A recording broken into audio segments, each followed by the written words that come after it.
রমজান মাসে কম কম খাবেন, কম কম ঘুমাবেন, হাইজেনিক খাবার খাবেন, বাহিরের খাবার খাবেন না।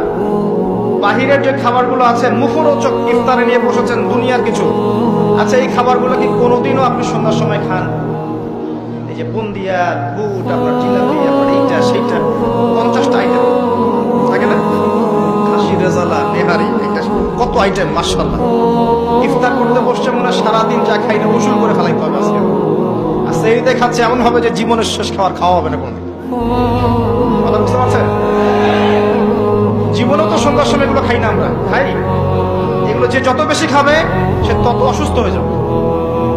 নর্মাল খাবার খান, সিম্পল নর্মাল খাবার খান, বাইরের খাবার অ্যাভয়েড করেন, এগুলো আপনাকে অসুস্থ করে ফেলছে। ম্যানুফ্যাকচার্ড খাবার বেশি খাইতে যায় না।